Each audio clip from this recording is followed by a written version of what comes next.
द्वारा आचार्य श्री के माध्यम से ये एकादशी संबंधित भ्रांतियाँ कुछ हैं, जिसमें लिखा हुआ है कि पंचांग में एकादशी एक रोज पहले तथा पत्रक में जो अयोध्या के तथा बीकलपुर के विद्वान श्री रामाधार जी द्वारा बनाए गए पत्रक में उनमें भी एक रोज बाद एकादशी व्रत बताया गया है।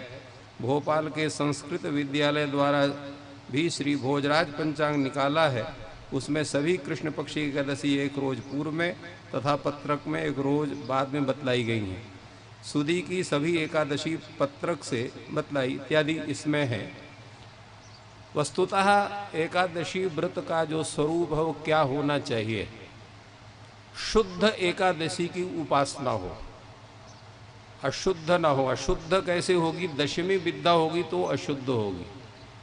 इसमें ये प्रश्नकर्ता ने ये नहीं लिखा है कि प्रायः बहुत सी एकादशी हैं जिसमें सभी कोई सर्वसम्मत रहते हैं, और उसमें लिखा सर्वेशाम एकादशी व्रतम, ये भी लिखा रहता है। एकादशी का दो ही स्वरूप है मुख्यतः, एक स्मार्तों का और एक वैष्णवों का। दो से तीसरा कोई स्वरूप इसका नहीं है। स्मार्तों की जो एकादशी होती है वो पारण प्रधान होती है, और वैष्णवों की जो एकादशी होती है एकादशी की शुद्धि प्रधान होती है। ये एक मोटा हिसाब है, सूक्ष्म नहीं है, मोटा हिसाब। जो भी गृहस्थ हैं, स्मार्त हैं, जो का एकादशी व्रत करेंगे उसमें उनको द्वादशी का पारण मिलना अत्यंत आवश्यक है। उनका लिए ये शास्त्र का स्वरूप है। जो एकादशी उनको ये नहीं है कि द्वादशी को पारण हो या त्रयोदशी को पारण हो, ऐसी विधि जिसकी नहीं है, उनके यहाँ एकादशी का शुद्ध व्रत आचरण आवश्यक है। ये एक मोटा पक्ष हो गया। विचार इसमें है कि एकादशी कितनी रहे तो एकादशी को व्रत करना चाहिए, कितनी ना रहे कि एकादशी व्रत नहीं करना चाहिए। जिसमें लिखा है कि 45 घड़ी एकादशी है, उससे अधिक बढ़ी तो दूसरे दिन एकादशी मानी जाएगी। ऐसा भी कुछ नहीं। एकादशी 50 दंड रहने पर भी होता है, 55 दंड में अगर होने पर ऐसा हो जाता है। शास्त्र हमारे यहाँ कहते हैं कि अरुणोदय के समय अगर दशमी है, अरुणोदय के पूर्व काल तक, तो अरुणोदय का जो पूर्व काल है वो माना गया है। माधवी स्कंद पुराण में लिखा हुआ है, इस माधवी में स्कंद में, उदयात प्राक चतस्रश्चु घटिका अरुणोदय। उदय के पहले 4 घड़ी, आज के हिसाब से 24 मिनट की एक घड़ी होती है, तो 24 दूना 48, 48 दूना 96, 96 मिनट के पूर्व अगर दशमी है तो दिक्कत नहीं है। अगर 96 मिनट से के बाद या 96 मिनट के बीच में आ जाती है तो वो एकादशी दशमी विद्या मानी जाएगी। अब वो चाहे 50 दंड बाद में रहे, चाहे वो 60 दंड रहे, चाहे कुछ भी रहे, उसको एकादशी विद्या आपको विद्या ही मानना पड़ेगा। तो ऐसी एकादशी व्रत जो है वो करना नहीं है अरुणोदय के। इसलिए वह हमारा जो स्वरूप लगभग जिसको हम लोग कहते हैं, जैसे अभी आपने कहा कि शीतकालीन का जो स्वरूप है वो भिन्न हो जाएगा। तात्पर्य है कि उदय का स्वरूप और अस्त का स्वरूप बदलता रहता है प्रत्येक ऋतुओं में। और इतना ही नहीं है, प्रत्येक जगह का उदय अस्त भी भिन्न भिन्न होता है। जैसे अभी आचार्य जी ने बताया कि आपका जो है व्रत कल होगा, आपके क्षेत्र में आज नहीं होगा।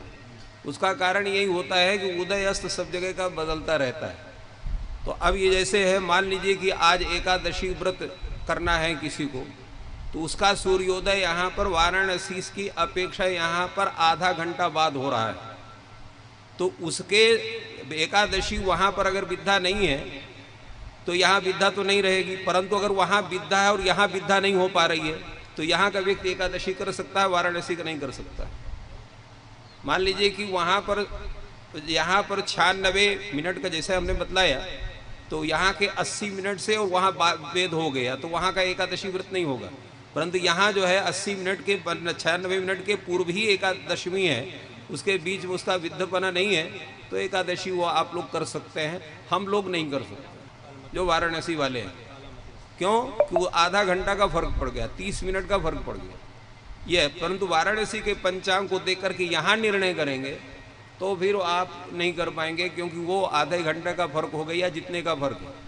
क्योंकि ये शास्त्र कहता है कि उदयात प्राक चतस्रचु घटिका अरुणोदया उदयात प्राग यदा विप्र मुहूर्तद्वय संयुता संपूर्ण एकादशीत नाम तत्रैवोपसेद गृही।